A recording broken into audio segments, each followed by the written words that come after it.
Ngandikotozoya nalo pandikudzoka ndatozomani kona madha vanga vachita zvinhu zvavo aiwa kutsvaka mani manje kana manga muri vachina mani ndo zvakanaka mani vakavabhadhira kare kare ndozvirimwa vakabhadhira kare kare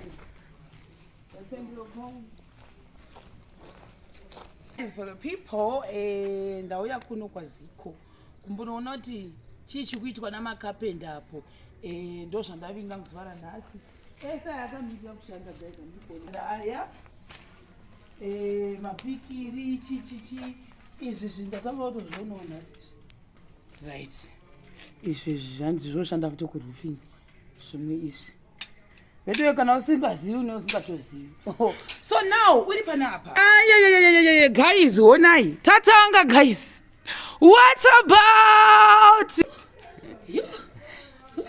the Lord has done it finally. Finally, the Lord has done it finally. Finally, the Lord has done it finally. Ona, saka padandera kutotangira ukutu. Wakono. Mese umevaisa futi mamaplanga ndikutonayo nezve white ari kutenderera. Wow, auntie. So this is the roofing. Shai. Andi zvikuenda zvakadai. Kudai ndofunga richauya rakadai katisikizwai zvakarereka ndovandoziva kudaro ozi ndo avari kushandisa pakutsika touya come here saka ndatifa ndikaona ichi ndati ko icho chii pekuti akadati kucheblue chii ichocho zvikanzambeno chodzichiisiraoga kutokanawata ndaudzwasi wauya kuno saka ndokunga vari kuita mademarcations vasvika kwese futi kuno saka kwese uku vambo mapuranga anotenderera kudai saka kuda ndio azvo vatanga vapedza ndaise vatanga varuwa red round saka vashandisa yatona nekuno kuti iri riri kuya rakadai mhino zvaanozoitaita kudai I can't wait kuiona kuti ichakuda sei this thing yakungoona ichi chete ndochanditapirira for them. I'm praying in the name of Jesus guys. Mapuranga asanzi akashota. That's my biggest prayer right now. That's my biggest prayer. Oya kuno taridza apa. So this is what we have. Otaridza uku. Aiwa sepuranga racho munandi nandondo. Oya kuno. Alright. Avasati vapedza. Ndangoya kuzoti ndingoonawo kuti zvizvi kuitika. Hamunozviona. Plus customer ichionawo kuti imba yangu ndoiyaya kwana Ziko iyaya. And now tapa kapindi. Cheka.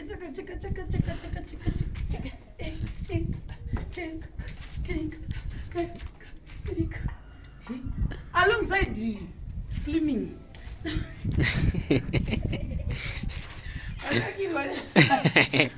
Right, ande kunoko. Saka toya kuno. La do team dzacho nidzi dziriko kuko. Vauya kuzoita. Then uku. Vari kuita zvavari kuita. Indamboni ndichangora manjimbo oya kuzona kuti zvisitondida zvese zvokufamba sei. Uya kunoko. Hanzi munomu bati. Hanimozvona handeichoni. Let's go. Kunoku vari kuleya vakuita nechivingilo iro izvi mapuranga zvemumativi zvatoisiwa isi zvinopingecha zimuzasi hamuzozviona. Wow, bona takataona tatikuona kusaidi kunoku apo peniva apa futi apa pavaisa rimwe iri kureva kuti munomu hamusati manyatso kuti horuno asi vasvika uku. Izvi zvinhu zvaitwa for nhasi ndo second day. Vakatanga zuro. But vakati nonoke kutanga. Saka nhasi ndo panyatso kuswedera. Handiti. Pamwe wangu vakati vasvika.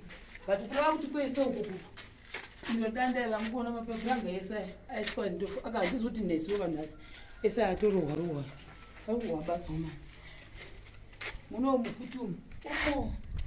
Rimwe rakatorohwa iro mumatside maekera kureva kuti right round moplate mese makarohwa mapuranga singa ii yakasedemuka ndozvandiri kuona pano. So inini ndine munamata mukuru kwazvo wokuti ndiri kuti inini in the name of Jesus I'm praying kuti vasazonzi pashutira chakati ndo prayer yangu yandinayo yokuti nokuti kutora transport kubva nayo kuzodai panorwadza but anyway ndo patiri panapa. I hope and I pray kuti timbe yedu inokwana ndo the biggest prayer yandinayo. So kunoku think pakapera kudai panenge pakuya chasing yemagetsi neplumbing ndoine next stage kana lese yanhu akapedza kurufa. Then after that plastering yakurohwa nemaraflo. After that mamene kuti chinotanga skimming kana kuti sealing chi pakati pazvitu. So ndongoda kutenda Mwari kuti client yedu kushanda naye mune zvakanaka.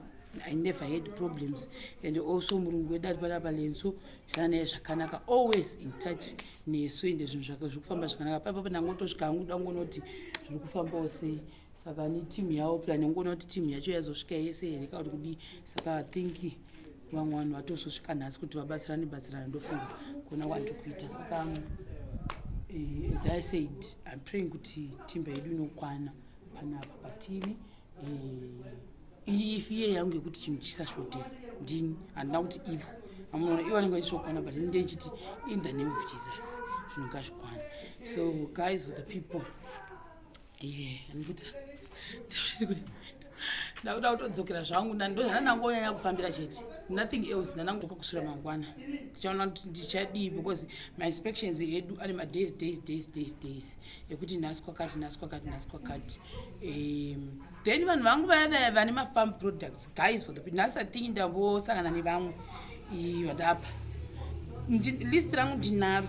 So I'm using that list rangu iroro nchitika kuti vasazondiconfuse because pane mwana ndakatozopa but ndisati ndanyora kufuta I think about 4 kana singareshi pawiki ranachipfuura ipapo. Saka ni apa pandiri a little bit tied up but without failure pandinobata I hopeful and I hope and I pray in the name of Jesus pandinobata Friday, Saturday, Sunday I think and I pray kuti vanhu vazhinji ndinge ndavapa zvinhu zvavo ane asarawo maybe ndise because ndisenge nhasi ndachasa makombi. The other day ndakashandisa InDrive, the other day ndakashandisa futi makombi, the other day ndikashandisa chiPPP, rimwe musi ndikashandisa bhazi kutakurisa. So I know kuti pane vanhu vokwachihota vakazotora. Thank you very much guys. Ndikatarisa vanhu vese vakatisapota, there is Murewa, Chihota, Bulawayo, Gweru, Kwekwe, Kadoma. Tingotarisa kuti vanhu vandaiendesera vazhinji vachoni vamwe vokwanyika chaivo vachiri kutoda zvimwe zvinhu. But for the meantime ndikatimbotanga kupa vanhu vese vatisatapa vaive nenhau yekuti handina mota. Sandiziva kuti nhasi ndikabuda nezvizvizvi ndoenda nekuti neni wacho dzimwe nguva ndikuzitekura pamusoro kalese iri mugomo 2 ndotakura pamusoro kana ndotsvaka chingoro ndoendesa one side handichinda nhare irorero. Saka pakuti ndizoti uku neuku handizozvigoni iri same day. Saka ipapapa ndinotori futi neanother big order enda kuenda kwachivi. Saka ndichatonokwira mabhazi anenge achinda zvishawa naye ndonozvisiya. Saka ndikungoronga kuti day singoti patiri zvizvi nenyaya yekuti kumaprojects edu anoda kuti ndinyatso kumonita but at the end of the day I'm also trying my best kuti vanhu vezvirimwa ndivape. Inhau yemota iyoyo mota ndo iri kuita kuti ndite sekuti handina kurongeka mozvona because dai ndanemona nekuziva kuti ndikaenda kana kuti I know kuti there is Glenview 1 ndofana kupa munhu Glenview 1 mamwe areas anondibuda mazita okuti anonzi chii but Glenview 1 ndinoziva kuti pane zviyo nemhunga munhu iyeye because ndaida kumupa last week but ndakasita busy. So ndichaona kuti papapa wiki iroriri ndo-organizer maybe nemunhu kuti ndosangana naye chingani weku-Glenview 1 then nevamwe Good Hope I think kutosangana mutown because handizokwanisi kuti nditore InDrive yekuenda kuGood Hope kutozongosangana mutown then nevamwe vanotori pawo nemaorder about 4 or 5 kana vasingareshi vandinawo so far. Then there is also Norton amunozviona nemhunga then Bulawayo ine 2 mapfunde 2 mhunga 2 zviyo ne1 mapfunde munozviona. Vamwe vanotoripo ndinogona kukanganwa kutaura kuti chi then there's another big order futi zvakare mwanda zvimwe zvakagadzirwa zvimwe zvisina kugadzirwa nenyemba nechi zvese izvizvo but zvinhu zvacho ndichambomira kuti pandonobata Friday, Saturday, Sunday ndingoziva kuti ndikambotendera kumaprojects angu ese Friday, Saturday, Sunday ndomeka sure kuti vanhu ndimbovapa futi zvinhu zvavo mune zvakanaka. Nhasi ndapa vamwe vanhu, right? Handisi kuti ndakangamwa, nhasi ndiri kuti ndatobuda ndapa vamwe vanhu kare. Saka ni guys, for the people, this is what you're seeing behind me. Roofing yedu kuiratidza roofing yedu ndo payava. Ndicharamba ndichiuya ndichitarisa kuti tione kuti zviri kufamba sei ende zvabuda zvakanaka here apa vasati vapedza. Ndangosvika vari apapa, ndiri kuuya ndichiona.